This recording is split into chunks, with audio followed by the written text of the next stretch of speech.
Sarah Jessica Parker spilled the truth about her 23-year marriage to Matthew Broderick.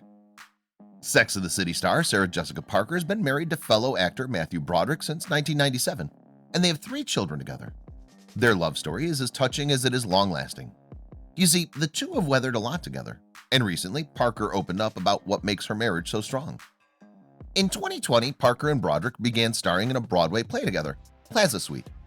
The play follows 3 different couples in different scenarios, all of whom happen to be staying at the Plaza Hotel in New York City. And it marked the first time Parker and Broderick had acted opposite each other since they were married. Now, Parker and Broderick were cast in the play in September 2019. And during that month, Parker told the New York Times, "We simply love the play. It's most assuredly a period piece with cultural and sexual politics that were radically different. But there are these larger themes about marriage and disappointment and ambition and parenting and betrayal in love that don't hang their hat on a specific generation."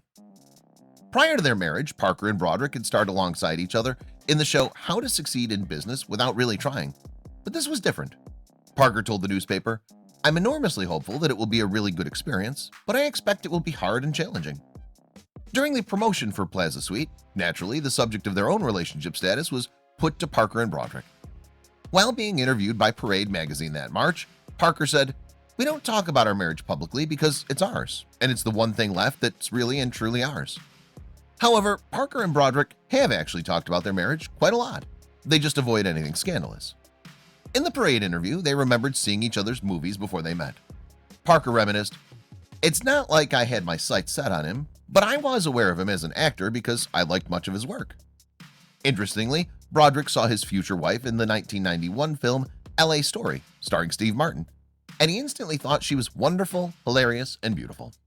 Then, in November of that year, he met 2 of Parker's brothers while directing a play for their theater company. It was here that he was finally able to connect the woman he had admired so much.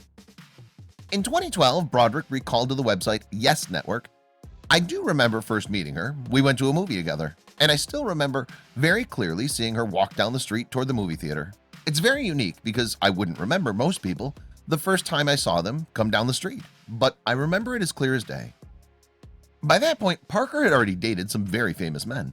Yes, she dated John F. Kennedy Jr. for a start, and in 1992 she told the New York Times of that relationship, "It has become the defining factor in the person I am. It's pathetic. When I die, they're going to see, oh yeah, Sarah once dated John Kennedy." And in the 1980s, Parker was one half of a Hollywood power couple with Robert Downey Jr., who she'd met on the set of their movie Firstborn. In fact, they were together for around 8 years, and things were serious between them, but in the end, Downey Jr.'s serious drug addiction reportedly forced Parker to split on him. In any case, Parker seems to bear no grudge against her ex. You see, in 2016, she told journalist Jess Cagle that her relationship with Downey Jr. taught me how I love, and what's the difference between loving and taking care of people and what's necessary, and what grown-ups should and shouldn't do for one another. So moving forward, it wasn't until 1992 that Broderick had plucked up the courage to properly ask Parker out. A few years after that, in 1996, Parker told the New York Times with Broderick present, he left a very charming, very self-effacing message on the answering machine. "You know, hi, it's Matthew Broderick. You had to use your last name." Now, the New York Times interview took place before the two had married, and Parker mused within it.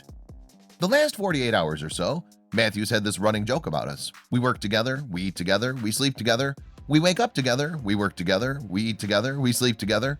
It occurred to me that that was a dangerous part of this, that our world would become very small." Parker went on, "There was always something nice about sharing your experiences. Now all of a sudden our experiences are the same, and I don't feel like I'm bringing a lot to the table." When the interviewer asked the pair if they had any plans to get married and have children, they said they didn't know. But of course, the A-listers did get married, and the ceremony took place in May 1997 in rather unconventional circumstances. You see, the couple invited 100 guests, but didn't tell any of them it was for a wedding. So they were left pretty surprised when Broderick's sister began officiating. Furthermore, Parker wore a black dress, not a traditional white one.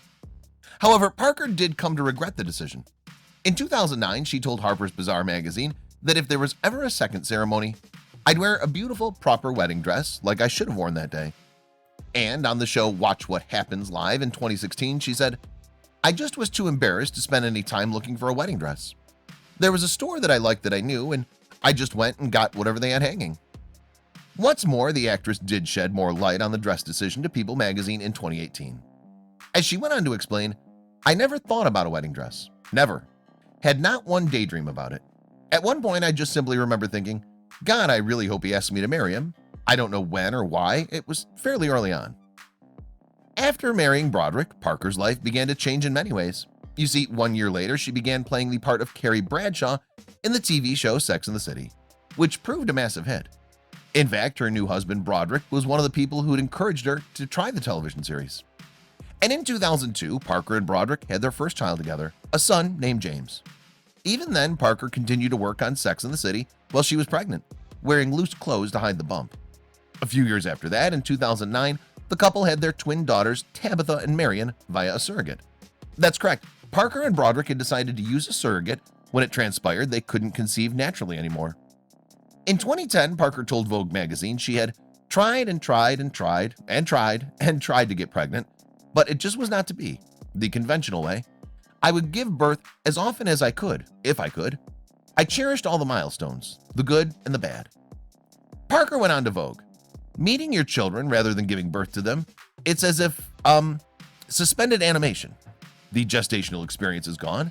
It's as if everything else disappears for a moment and the world goes silent, and I can't explain it except to say that nothing else existed.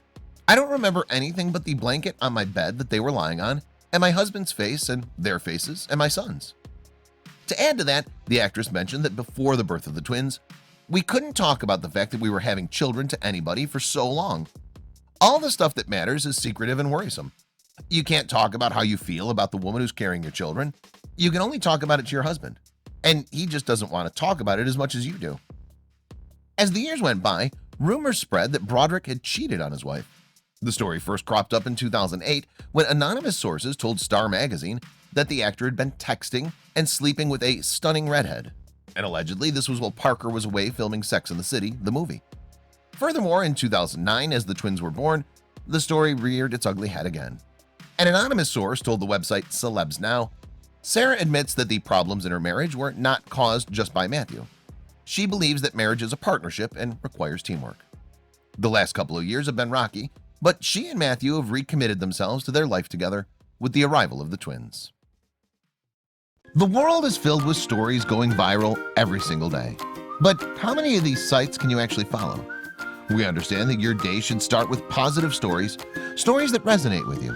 And so we started JoJo Stories. Our mission is to create meaningful stories that cover everything from animals to anthropology, history to environment and lifestyle.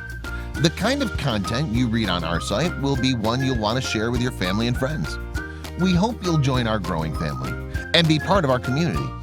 Welcome to JoJo Stories, jojostories.com.